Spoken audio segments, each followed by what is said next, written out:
저는 올해로 36살, 남편과 결혼해서 같이 산 지도 7년의 세월이 지났네요.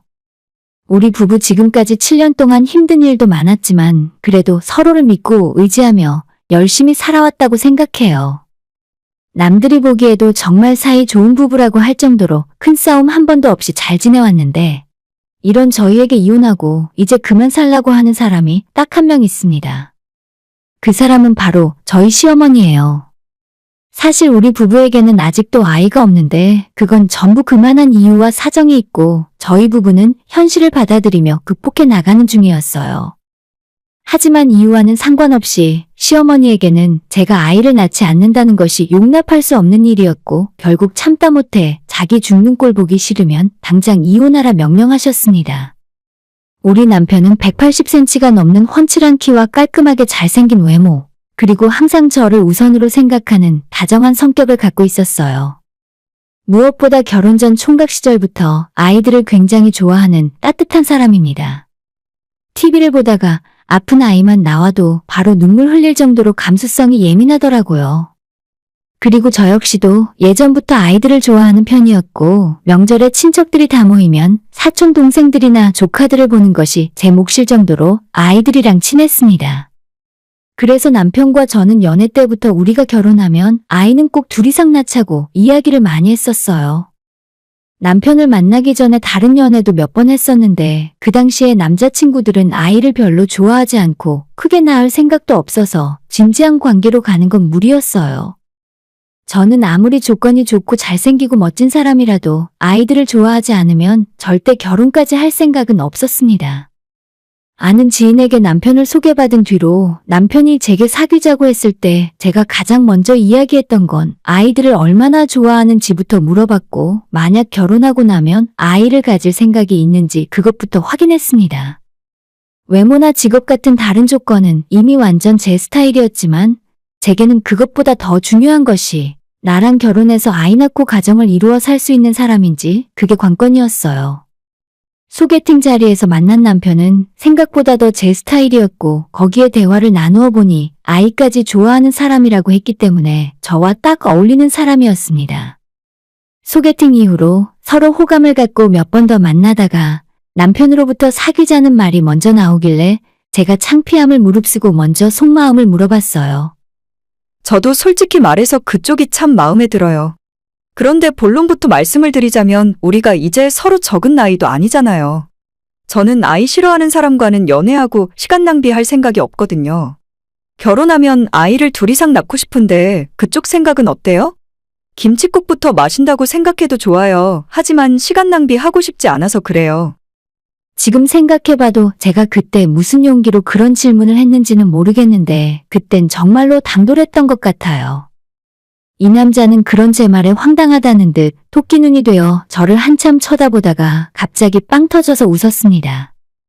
그 웃음의 의미가 뭔지 몰라서 처음엔 기분이 조금 안 좋았지만 자기도 원래 아이들을 굉장히 좋아하고 이미 소개받기 전부터 제가 어떤 사람인지 전해 들어서 제가 빨리 결혼해서 아이를 갖고 싶어 하는 걸 알고 있었다 하더라고요.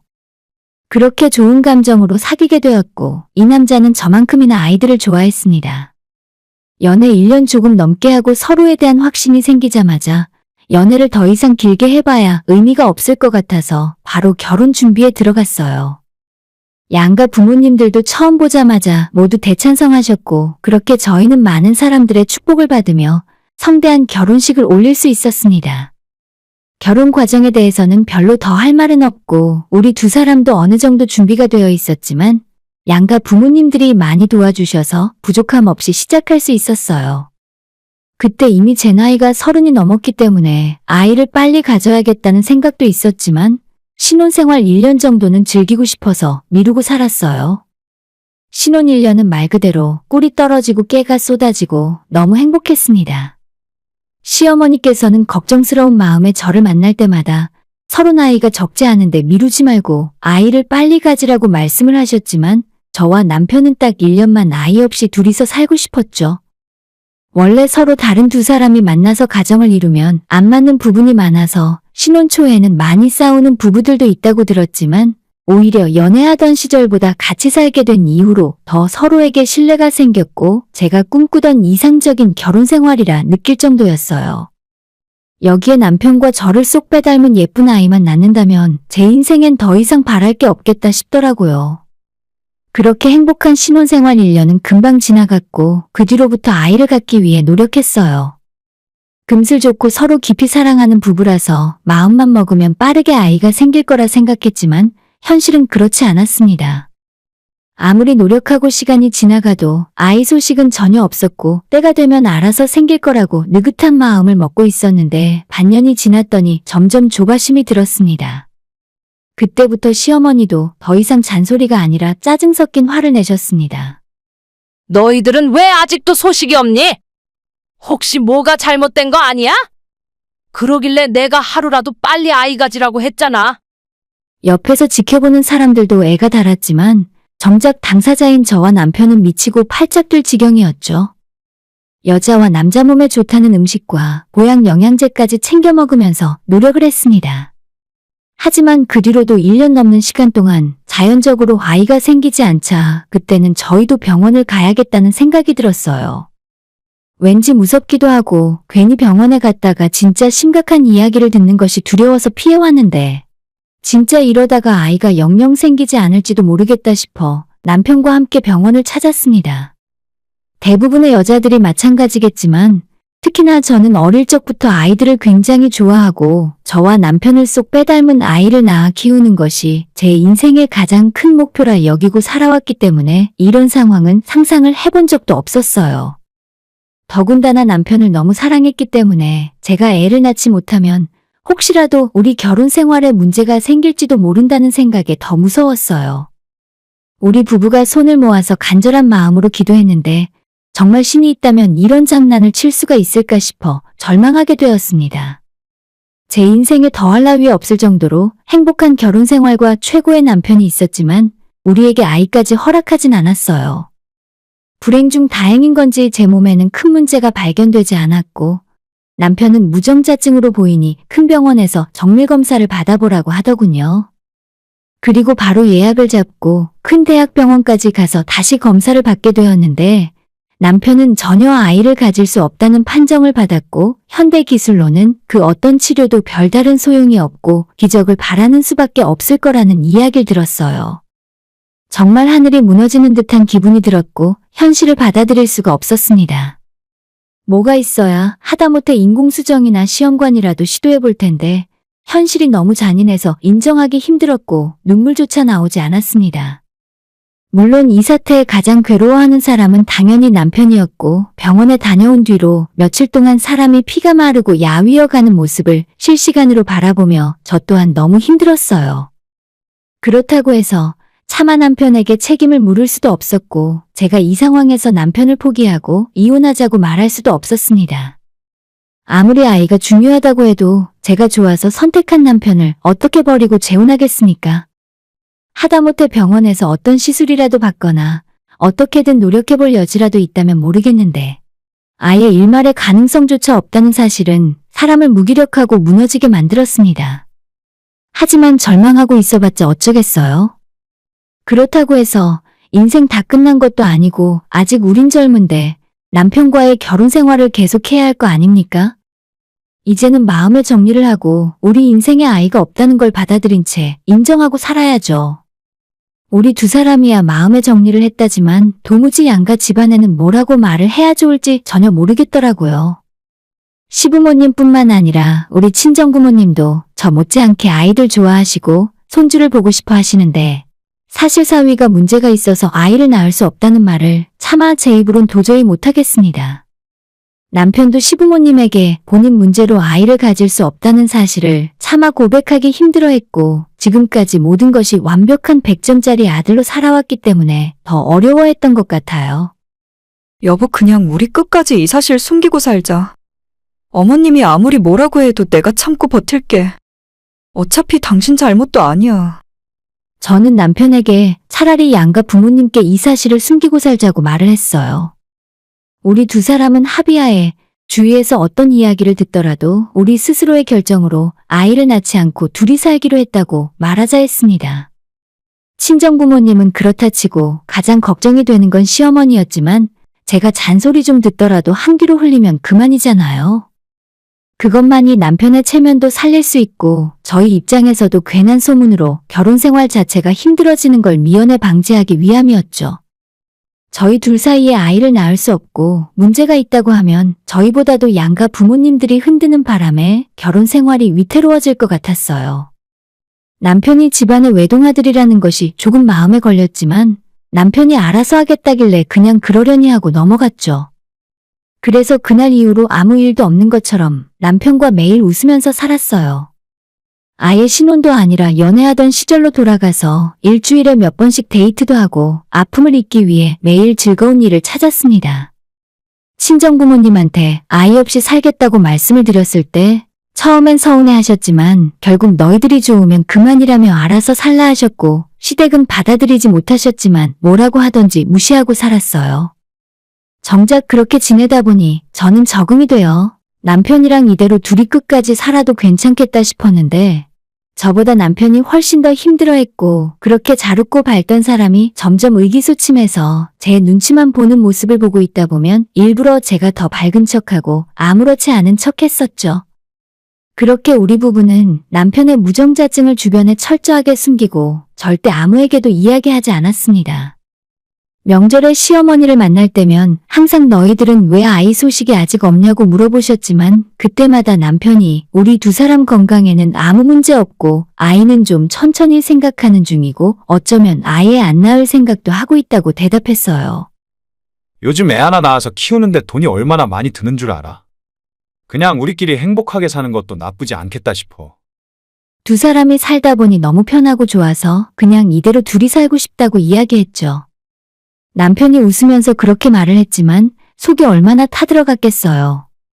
그런 것도 모르고 시어머니는 남편에게 너가 아직 철이 덜 들었다고. 결혼의 재미는 단순히 부부 사이의 재미가 다가 아니라 나를 쏙 빼닮은 아이 키우는 재미가 훨씬 더 각별하다면서 헛소리하지 말고 아이 가지라고 하셨죠. 그럴 때마다 저와 남편은 그냥 얼버무리고 다른 이야기로 화제를 돌려서 넘어갔습니다. 해가 넘어갈수록 시어머니는 진짜 애 안 낳을 거야? 며느리 너가 이젠 나이가 먹어서 애를 못 갖는 거 아니냐? 라면서 저한테만 뭐라고 하시더라고요. 그래도 남편과 저는 아이를 낳지 않고 둘이 재미있게 살기로 했다고 말씀을 드렸습니다. 어머님, 이제 저희는 그냥 포기하세요. 살다 보니까 둘이 사는 게 좋아서 아이 안 낳고 이렇게 지낼 거예요. 라고 웃으면서 이야기했는데 어머님은 항상 정색을 하고 저한테만 화를 내셨어요. 적당히 이렇게 잘 넘기다 보면 시간이 지나고 어머님도 결국엔 우리 부부가 아이를 갖는 걸 포기할 거라 생각했습니다. 아무리 잔소리 들어도 그냥저냥 넘기면서 잘 버티고 살았는데 얼마 전에 어머님 아버님을 모시고 식사를 하는 자리가 있었어요. 작년 추석 이후로 손주 타령을 들은 지 오래됐길래 이제는 포기하고 잊으셨구나 생각했었는데 어머님이 또다시 밥을 먹다 말고 너희는 언제 아이 낳을 거냐고 잔소리를 하시기 시작했습니다. 포기하고 까먹은 줄 알았는데 전혀 아니시더라고요. 그 말을 듣자마자 남편이 웃으면서 엄마, 밥 먹는데 체하겠다. 갑자기 왜 그래? 그냥 우리 둘이서 행복하게 잘 살기로 했다니까? 이제는 둘이 사는 게 좋고 나중에 외로우면 강아지 한 마리 키우면서 살 거야. 라고 이야기했더니 시어머니가 남편의 대답이 마음에 안 드셨나 봅니다. 갑자기 밥 먹던 수저를 밥상 위에 집어 던지시더니 남편한테 얼빠진 소리 좀 작작하라고 집안대를 끊는 것도 속 터져 죽겠는데 무슨 개를 키우냐고 화를 내셨습니다. 급기야 앞으로 얼굴도 보기 싫고 애 안 낳는 며느리랑 밥도 같이 먹기 싫으니까 찾아오지 말라시면서 자리에서 일어나 버리셨어요. 방금 전까지 아버님과 농담도 하면서 화기애애한 분위기에 즐겁게 식사하고 있었는데 어머님 때문에 한순간에 집안 분위기가 험악해졌습니다. 남편이 화내지 말라고 시어머니를 뜯어 말리면서 자기가 애 낳지 말자고 한 거니까 본인한테만 뭐라 하고 괜히 며느리한테는 화풀이 하지 말라고 했습니다. 당연히 우리 부부의 전후 사정을 전혀 모르는 어머님은 남편이 하는 말을 들을 생각이 없었고 오히려 불에 기름을 붓는 것처럼 더 크게 소리를 지르기 시작했어요. 그날은 완전 작정을 한 사람처럼 저한테 삿대질을 하시고 애도 안 낳을 생각이면 뭐하러 자기 아들이랑 결혼했냐고 소리를 치셨죠. 남편도 처음엔 웃으면서 어머님을 말려보려고 하다가 둘 다 점점 목소리가 커지기 시작하고 나중엔 거의 두 사람의 말싸움처럼 상황이 흘러갔어요. 저와 아버님이 차마 말릴 엄두도 못 내고 두 모자가 서로 언성을 높이고 있을 때 그때 시어머니가 결정적으로 제게 큰 실수를 하셨습니다. 야, 가만 보니까 너가 문제야. 난 너 같은 며느리 필요 없어. 내 아들이 지금까지 공부도 잘하고 항상 내가 하는 말 잘 들었었는데 너랑 결혼하고 갑자기 왜 저러는지 모르겠다. 결국엔 너가 문제라는 거 아니냐? 너가 우리 집안에서 나가. 저한테 남편과 이혼하고 나가라고 하시면서 손에 잡히는 대로 물건을 집어 던지셨습니다. 숟가락, 젓가락부터 시작해서 식탁 위에 있던 티슈나 소금통까지 저한테 날아왔어요. 남편이 하지 말라고 막아서고 아버님이 막아주셔서 다행히 하나도 직접 맞지는 않았지만 이건 선을 넘은 것 같아서 제게 엄청난 충격이었죠. 제 나름대로 결혼하고 지금까지 며느리 노릇한답시고 용돈도 매달 보내드리고 어머님, 아버님께 종종 안부 전화도 드리면서 살았어요. 이유야 어찌됐건 손주를 품에 안겨드리지 못해서 100점 만점짜리 며느리는 아니었겠지만 그래도 부족한 부분이 있는 만큼 더 잘해드리려고 노력했는데 결혼 7년 차에 겨우 이런 취급이나 당하고 있을 줄은 몰랐습니다. 저도 당하고 있을 수만은 없어서 어머님에게 뭐라고 한마디라도 해야겠다 싶었는데 남편이 어머님에게 제발 그만 좀 하시라고 소리를 버럭 질렀습니다. 엄마, 나야 나. 나 때문에 애 못 낳는 거야. 이 사람은 씨 없는 수박이랑 살고 있는 거라고. 책임질 사람도 나고 집에서 쫓겨나야 하는 사람도 나야. 남편이 결국 모든 걸 사실대로 고백을 했고 어머님은 처음엔 받아들이지 못하셨어요. 뭐 그게 무슨 소리야? 씨 없는 수박이라니. 내 아들 몸에 문제가 있다고. 결국 그날 시부모님께 그동안 있었던 일들을 하나하나 말씀드렸습니다. 저희가 왜 아이를 가질 수 없는지, 왜 그동안 아무에게도 이야기하지 못했는지. 남편은 스스로 너무 괴로운 나머지 말을 끝까지 하지도 못하고 펑펑 울었어요. 시어머니도 너무 큰 충격 받으셨고 결국 더 이상 아무런 말씀도 하지 못하시고 안방에 들어가 누워버리셨습니다. 저는 어머님한테 폭언을 듣고도 어떠한 사과의 말 한마디도 듣지 못했어요. 남편이 사과했지만 솔직히 기분이 풀리진 않았습니다. 집에 돌아오는 길에 혼자 곰곰이 생각을 해봤는데 만약 남편이 아니라 진짜로 제가 문제가 있는 상황이었다면 어머님이 저를 쫓아내려고 하셨을 것 같아요. 요즘 세상에 집안대를 잇는 것이 뭐가 그렇게 중요하다고 결혼하고 7년이 지난 지금까지 포기를 못하고 저러고 있는지 모르겠어요. 정작 아이를 좋아하지만 가질 수 없는 저와 남편의 마음은 얼마나 힘들었겠습니까? 당연한 이야기겠지만 어머님에겐 본인 아들만이 최우선이고 저 같은 며느리는 쓸모없으면 언제든지 내쫓고 다른 며느리로 바꿀 수 있다고 생각하시는 거겠죠? 사실 남편에겐 죄가 없고 저도 이 문제 때문에 남편을 원망하거나 책임지라고 할 생각은 전혀 없어요. 하지만 마음의 앙금은 풀리지 않아서 집으로 돌아오자마자 남편에게 만약 나 때문에 아이를 못 가지는 거였으면 어머님은 결국 나를 쫓아내셨겠네? 라고 물어봤는데 남편은 자기가 절대 그럴 일 없게 했을 거라 하더라고요. 사실 남편은 분명 제 편을 끝까지 들어주고 저를 지킬 사람이라고 확신하고 있어요. 하지만 시어머니에 대한 원망이 사라지는 건 아니었습니다. 아무리 생각해도 너무 크게 서운하고 어머님이 먼저 가족으로서 저를 잘라내치셨다는 기분이 들었습니다. 저는 그때 제가 느꼈던 감정을 남편에게 이야기했고 어머님에게 나는 이 집안에서 가족으로 존재하는 것이 아니라 단지 애 낳아주는 사람으로 알고 계셨던 것 같다고 이야기했죠. 솔직히 말해서 앞으로 어머님 얼굴 똑바로 못 쳐다보겠어. 이런 문제로 우리 결혼 생활을 그만하고 싶진 않은데 다시는 어머님과는 만나고 싶지 않아. 남편에게 당신 아내로는 살고 싶은데 이 집안 며느리로는 그만 살겠다고 했더니 곰곰이 생각해보다가 그렇게 하라더군요. 그래서 앞으로 저는 시댁은 없는 사람들이라 여기고 명절이든 집안 행사든 전부 참석하지 않을 생각입니다. 그동안 이 집안 식구라고 생각해서 제사도 지내고 명절에 어머님이랑 차례상도 차렸던 건데 어머님이 먼저 저를 나가라고 하셨으니 이젠 할 말 없으시겠죠. 그 뒤로 제 핸드폰에서 어머님 아버님의 전화번호를 차단했고 남편에게도 될 수 있으면 시댁 이야기, 특히 어머님 이야기는 제 앞에서 하지 말아달라 부탁했어요. 남편한테는 어머님이 나중에 연락해서 미안하다 사과를 하셨던 것 같은데 저한테는 끝까지 잘못했다는 말 한마디 안 하시더라고요. 그래서 저도 이제는 포기했고 사과가 됐건 안부 연락이 됐건 받고 싶지 않아서 번호를 차단해버린 거예요. 여전히 남편과의 결혼 생활 자체에는 아무런 문제도 없고 불만도 없습니다. 이미 예전에 아이 없이 우리 두 사람만 살아도 괜찮다고 마음의 준비까지 다 끝낸 상황이에요. 그리고 여전히 저는 우리 친정부모님이나 제 주변 그 누구에게도 남편의 비밀을 이야기하지 않았습니다. 끝까지 남편과의 신뢰를 지킬 생각이고 7년이나 같이 살았는데 불타는 사랑도 사랑이지만 부부 사이의 끈끈한 정도 많이 커졌다고 생각해요. 가끔 아이들 손잡고 길을 걷는 젊은 부부를 볼 때면 조금 아쉬운 마음이 드는 것도 사실이지만 이제는 모든 것을 다 받아들이고 더 이상 마음이 아프거나 하지 않아요. 남편과의 결혼 생활 자체의 행복에만 더 집중하고 친정부모님에게만 잘하면서 살려고요. 굳이 제가 필요 없다는 사람들은 더 이상 챙겨줄 필요가 없다고 생각해요. 오늘의 사연은 여기까지입니다. 구독과 좋아요, 알람 설정 부탁드려요. 다들 행복하시고 좋은 하루 되세요.